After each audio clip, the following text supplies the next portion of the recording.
Tak lupa dah hari nak pindah tu mati hari dah nak pergi tu. Siap barang-barang buku ken ya benoleh. Harap tak bawa duduk di rumah tu lah jauh. Tu berlama-lama ketika batas spek harum begah padi begah. Bukan mati tunggu lagi tu tak balas dah. Video tadi tu kan, pernah tak naik dekat FYP hampa?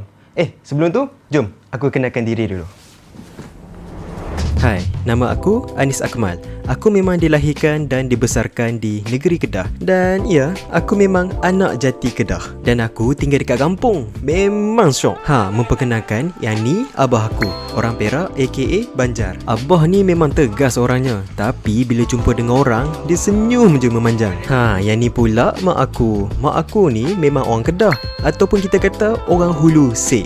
Bila dengan anak menakan, cucu-cucu, mak aku ni memang cukup sukalah melayan. Duk cokor, duk. Tahu cokor? Cokor kan duduk sengap, duduk seketui. Tu orang cokor tu. Biasa dengar puek. Puek tu puek yang? Puek tu buang Pueknya? buang elio. Buang elio. Tapi yang lagi seronok bila dengan mak aku bersembang dengan Pak Lang. Hari pun kamu telefon ke aku nak apa kan ni? Beri duit RM30 beli makan-makan di Mezan. Semarai tak jadi. Tapi kan, tak tahulah pasal apa. Tiba-tiba satu idea ni kan terlintas dekat fikiran aku. Jadi, inilah idea aku. Aku nak buat satu dokumentari pasal dialek Hulu Kedah. Sebabnya aku nampak topik ni memang ada potensi yang sangat besar. Dan ia pernah jadi satu kerisauan. Aku pernah terfikir yang dialek Hulu Kedah ni akan hilang selamanya. Sebabnya ramai generasi muda pada hari ni dah jarang sangat gunakan dialek ni. Kalau orang luar, lagilah mereka tak ambil tahu pasal dialek ni. Dan tak lama lepas tu, aku jumpa satu nama yang boleh bantu aku untuk lengkapkan dokumentari ni. Prof Masyidah Abdul Muttalib. Dan aku rasa beliaulah orang yang paling sesuai untuk aku nak dapatkan maklumat. Tanpa buang masa, aku cuba email beliau. Dan akhirnya, inilah peluang aku. Pada keesokan harinya, aku memulakan perjalanan ke Universiti Utara Malaysia untuk bertemu ramah dengan Prof Dr. Masyidah di Fakulti Pusat Pengajian Bahasa Tamadun dan Falsafah. Assalamualaikum dan selamat pagi. Saya Profesor Madya Dr. Masyidah binti Abdul Muttalib dari Pusat Pengajian Bahasa Tamadun dan Falsafah, Universiti Utara Malaysia. Bidang kepakaran saya adalah sosiolinguistik, interest penyelidikan dalam bidang variasi bahasa, urban dialektologi dan juga dialektologi. Boleh Prof jelaskan secara ringkas apakah maksud dialek Hulu Kedah dari sudut linguistik? Okey, sebelum kita masuk berkaitan dengan dialek Hulu Kedah, saya nak menceritakan sedikit apa yang dimaksudkan dengan dialek utara dulu. Okey, ada yang menjelaskan bahawa dialek utara ni ialah dialek standard. Okey, kemudian dia ada beberapa sarjana mendefinisikan bahawa dialek utara dibahagikan kepada dua lah, iaitu dialek Hulu dan juga dialek hilir ataupun dialek pesisir. Dialek pesisir seperti yang digunakan oleh di kawasan Yan, di kawasan Alustar, di kawasan Sungai Petani. Manakala dialek Hulu pula dialek yang digunakan di kawasan yang bersempadanan dengan Thailand. Yang ke dalam lagi, contoh dialek Sek, dialek Baling, dialek Kuala Nerang, itu yang dinamakan sebagai subdialek dan juga dinamakan sebagai dialek Hulu. Kenapa di mereka kawasan-kawasan tersebut adalah dikategorikan sebagai dialek Hulu? Ini kerana mereka kawasan tersebut jauh daripada bandar, hubungan kawasan tersebut tidak ada pengaruh-pengaruh daripada luar lagi. Itu dikenalikan sebagai dialek Hulu. Dan bila kita katakan dialek Hulu ni, dia tak sama dengan dialek hilir, ataupun kita kata dialek hilir tu adalah kawasan bahasa dialek Kedah yang standard lah. Jadi bila dialek Kedah yang standard ni, dia mungkin dari aspek bunyi, dari aspek perkataan, leksikal, semantik dia tak akan sama dengan dialek di Hulu. Walaupun bagaimanapun ada, bukan kesemua perkataan tersebut tak sama atau bunyi tersebut tidak sama. Ada sesetengah itu disebabkan dialek Hulu ini dikategorikan sebagai bersifat unik dan berbeza dengan dialek standard yang digunakan di kawasan utara.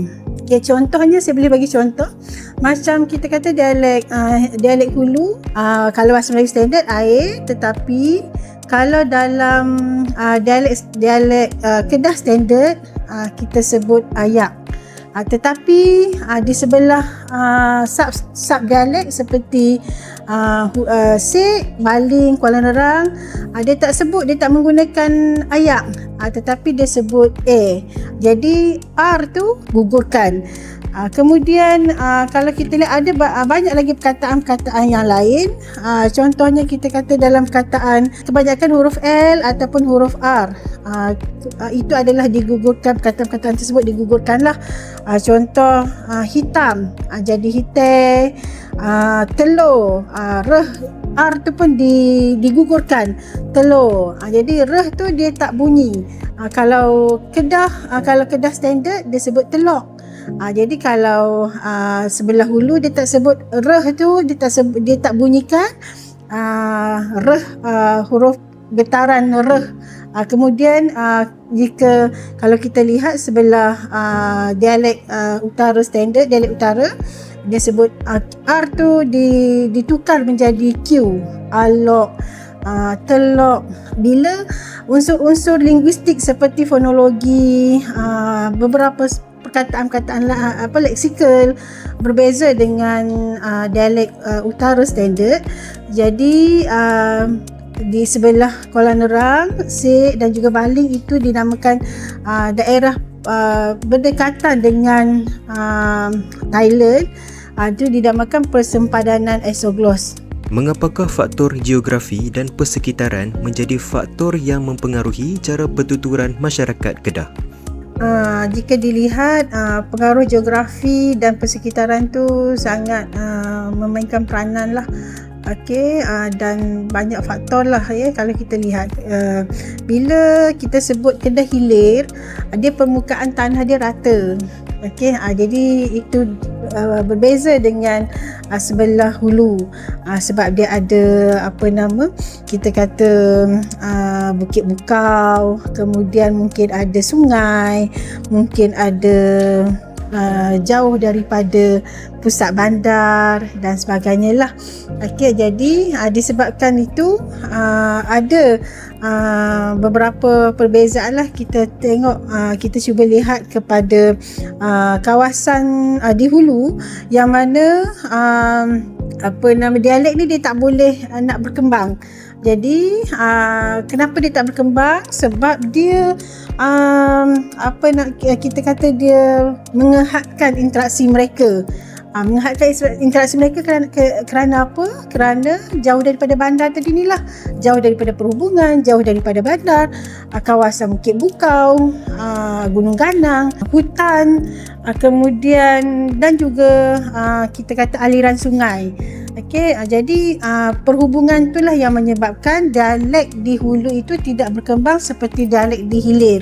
Jadi bila dialek di Hilir tu dia mudah menerima pengaruh-pengaruh luar yang menyebabkan bahasa Melayu yang kita kata dialek utara tu digunakan sebagai dialek standard. Selain daripada kawasan geografi, faktor pengaruh daripada kawasan yang berdekatan dengan Thailand, macam saya sebutkan tadi, kita panggil persempadanan dialek ataupun isoglos. Jadi kawasan peralihan dialek. Jadi daripada Thailand ke Kuala Nerang, kawasan Durian Burung, kawasan Kuala Nerang tu terpengaruh dengan dialek Patani. Begitu juga dengan Sek, dengan Baling, yang ada unsur-unsur dialek-dialek daripada Patani. Dalam kajian Prof, adakah golongan muda pada hari ini masih menggunakan dialek Hulu Kedah dalam komunikasi harian mereka dan mengapa? secara umum lah. Dialek Hulu Kedah tu saya rasa masih digunakan, tetapi dalam kalangan keluarga. Okey, walau bagaimanapun sekiranya mereka berinteraksi dengan orang luar, golongan muda ni lebih banyak menggunakan dialek Kedah standard. Okey, kenapa jadi macam tu? Kerana kita kata sebab banyaklah faktor-faktor yang mempengaruhi mereka, antaranya adalah pendidikan formal.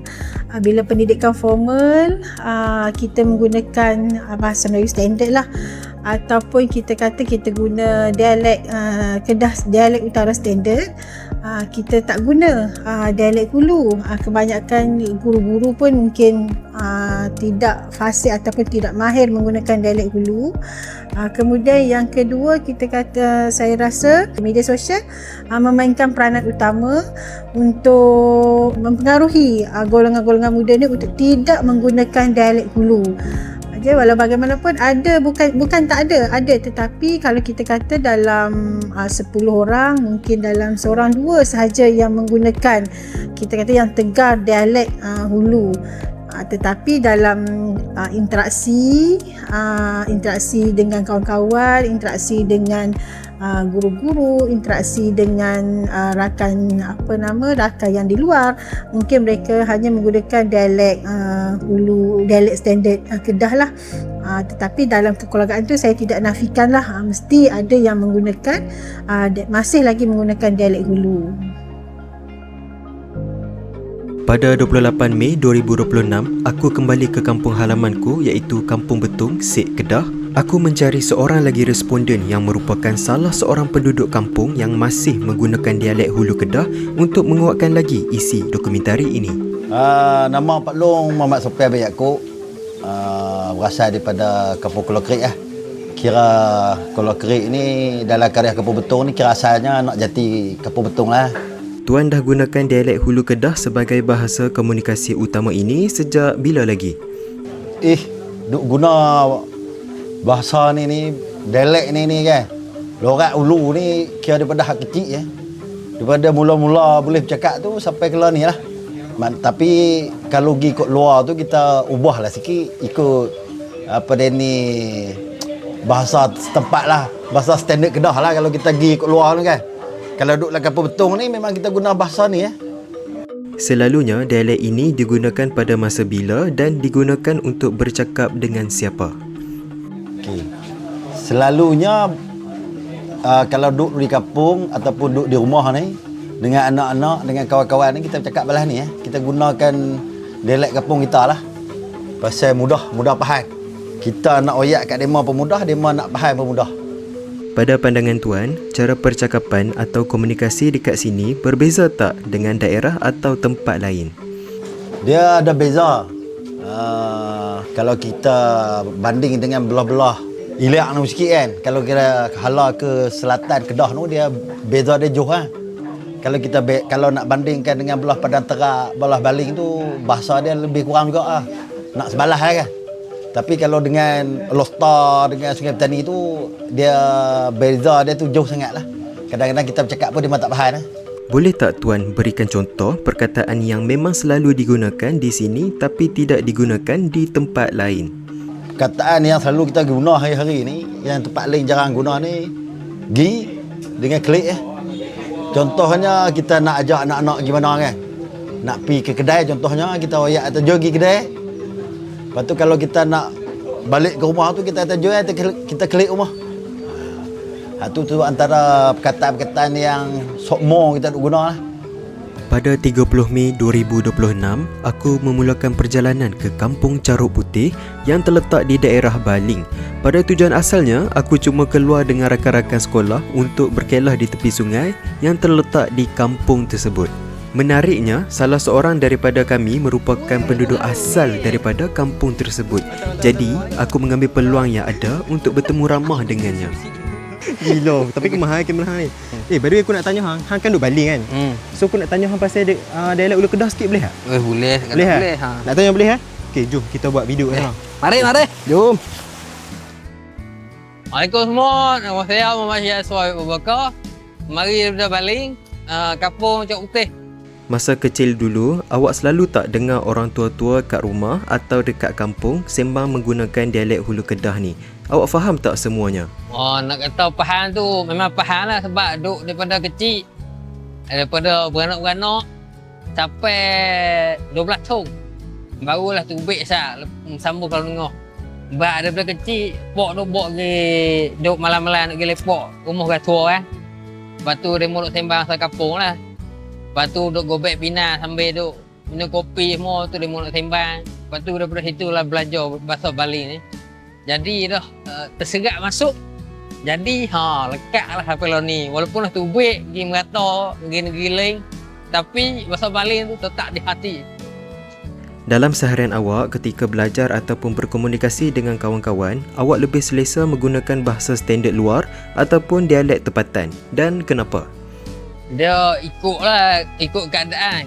Kadang kalau lepok kawan-kawan kampung cakap kampung kan. Kalau macam lepok kawan kalau menengah ke kawan you ke, dia kena ikut dialek demo lah. Bukan sebab kita lupa daratan ke, kacang lupa kulit ke podok ni.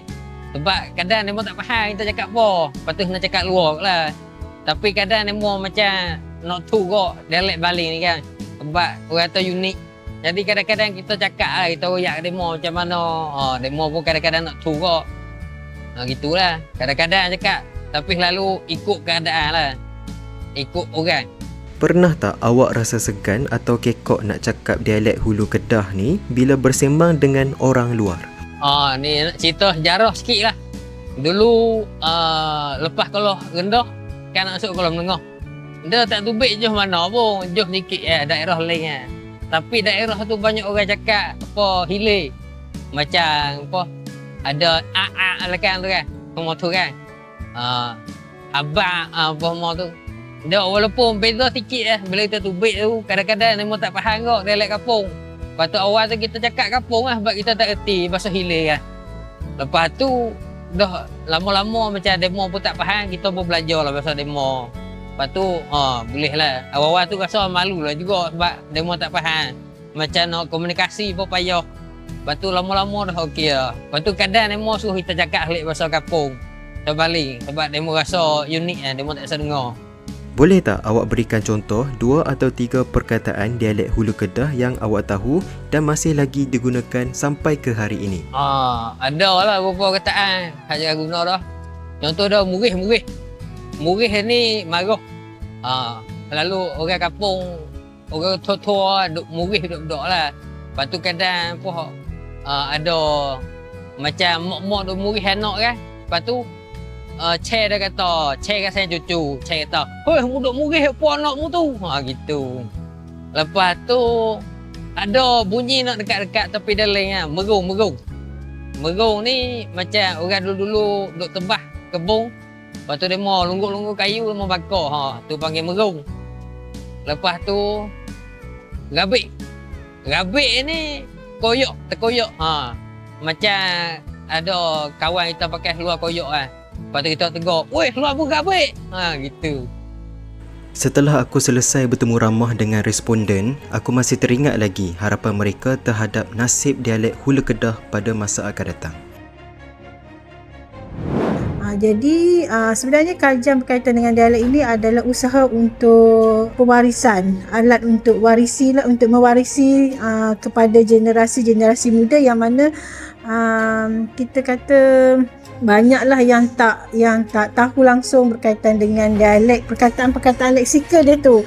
Harapan dia kita haraplah ada macam institusi pengajian tinggi tu dia buat kajian dan dia angkat martabat bahasa-bahasa Hulu ni. Sebab kalau nak angkat martabat ni tak lain tak bukan daripada institusi pengajian je lah yang boleh mengangkat martabat bahasa ni. Orang biasa ni tak boleh dah. Jadi bagi saya kita kena melestarikan lah. Kena kekalkan bahasa ni sebab bahasa ni unik dan menunjukkan jati diri kita lah sebenarnya daripada mana asal kita. Setiap logat mempunyai ceritanya tersendiri. Setiap perkataan yang dituturkan membawa bersama sejarah sebuah komuniti. Aku bersyukur kerana dilahirkan di negeri yang masih menyimpan khazanah bahasa seperti ini. Melalui dokumentari ini, aku berharap akan lahir lebih ramai anak muda yang bangga bertutur dalam dialek sendiri. Bukan kerana ia berbeza, tetapi kerana itulah identiti kita. Andai satu hari nanti suara ini semakin jarang kedengaran, biarlah dokumentari ini menjadi saksi bahawa dialek Hulu Kedah pernah hidup, diwariskan dan pernah menjadi sebahagian daripada jiwa masyarakatnya.